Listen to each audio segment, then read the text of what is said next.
پابندیاں ختم، یورپ جانے والوں کے لیے منزل آسان۔ 4.5 سال بعد پی آئی اے کی پہلی پرواز 329 مسافروں کو لے کر کچھ دیر بعد اسلام آباد سے پیرس روانہ ہوگی۔ تمام ٹکٹس فروخت ہو گئے۔ فرانس کے لیے ہفتہ وار 2 پروازیں چلائی جائیں گی۔ اسلام آباد ایئرپورٹ پر تیاریاں مکمل، تقریب ہوگی۔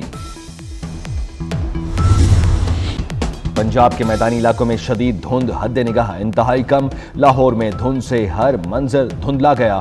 موٹر وے M2، M3 اور M11 بدستور بند، M4 کو کھول دیا گیا۔ لاہور میں ٹرینوں اور پروازوں کا شیڈیول بھی متاثر۔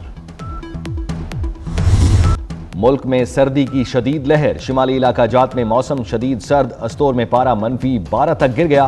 گوبس کالام اسکردو میں درجہ حرارت -9 ریکارڈ، کوئٹہ میں -4، اسلام آباد میں 1، پشاور میں 2 اور لاہور میں 5 ڈگری ریکارڈ۔ کراچی میں کم سے کم درجہ حرارت 8 ڈگری ریکارڈ۔ آج موسم سرد اور خشک رہنے کا امکان۔ سپریم کورٹ میں فوجی عدالتوں میں سویلینز کا ٹرائل کالعدم قرار دینے کے خلاف کیس کی سماعت جسٹس جمال مندوخیل نے ریمارکس دیے۔ کیا آرمی افسر کو اتنا تجربہ ہوتا ہے کہ سزائے موت تک سزا سنا دی جاتی ہے؟ مجھے 34 سال اس شعبے میں ہو گئے، پھر بھی خود کو مکمل نہیں سمجھتا۔ جسٹس مسرت ہلالی نے کہا، جس افسر نے ٹرائل سنا ہی نہیں وہ کیسے فیصلہ دیتا ہوگا؟ جسٹس نعیم اختر افغان نے کہا، ملٹری کورٹس میں کیسے ٹرائل ہوتا ہے، اس کے مراحل کیا ہیں، سب بتائیں۔ وزارت دفاع کے وکیل خواجہ حارث نے کہا، ملٹری ٹرائل کے طریقہ کار کو دلائل کے دوسرے حصے میں بیان کروں گا۔ جسٹس امین الدین کی سربراہی میں 7 رکنی آئینی بینچ نے سماعت پیر تک ملتوی کر دی۔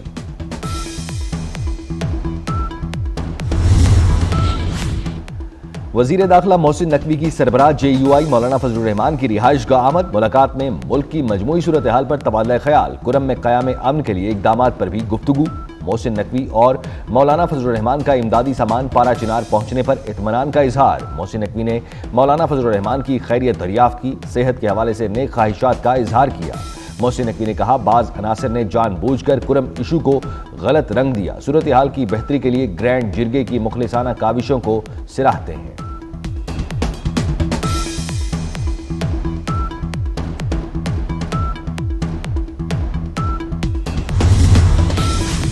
کراچی میں شہید ملت روڈ پر کار کی موٹر سائیکل سوار 3 افراد کو ٹکر، پیچھے سے آتا ہوا واٹر ٹینکر تینوں افراد پر چڑھ گیا۔ حادثے میں 2 افراد جاں بحق، 1 زخمی۔ حادثے کے بعد مشتعل افراد نے واٹر ٹینکر کو آگ لگا دی، ٹریفک کی روانی متاثر۔ سندھ اسمبلی کا رواں سال کا مختصر ترین اجلاس محض 2 منٹ جاری رہا، صرف 4 ارکان اسمبلی موجود تھے۔ سندھ اسمبلی کا اجلاس پیر کی دوپہر 2 بجے تک ملتوی کر دیا گیا۔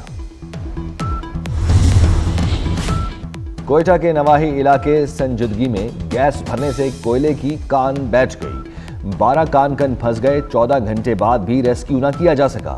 ریسکیو آپریشن جاری، ملبہ ہٹا کر کان کا راستہ کھول دیا گیا۔ لاہور میں میٹرو بس ٹریک پر لوڈر ٹرک کو حادثہ، دھند کے باعث لوڈر ٹرک رکشے کو بچاتے فٹ پاتھ سے ٹکرا گیا۔ رکشہ اور لوڈر کا ڈرائیور زخمی، میٹرو سروس کچھ دیر کے لیے بند کرنے کے بعد بحال۔ آئی جی پنجاب ڈاکٹر عثمان انور کی جانب سے شہداء کے لواحقین کو گھروں کی فراہمی۔ لاہور ڈولفن اسکواڈ کے شہید کانسٹیبل عدنان کے اہل خانہ کو 1.35 کروڑ کا گھر دے دیا۔ شہید کے اہل خانہ کو پسند کے مطابق نجی ہاؤسنگ اسکیم میں گھر خرید کر دیا۔ ترجمان پنجاب پولیس کے مطابق محمد عدنان گزشتہ سال ڈاکوؤں کی فائرنگ سے شہید ہوا۔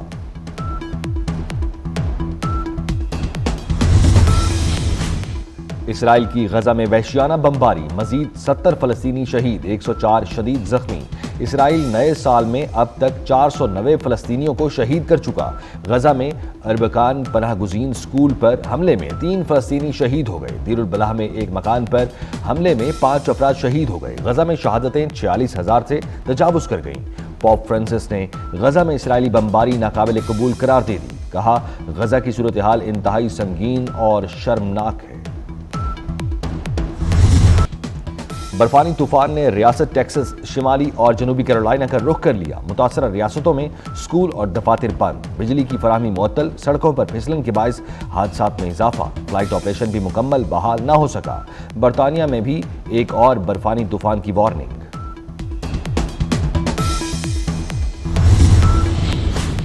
نیو یارک کی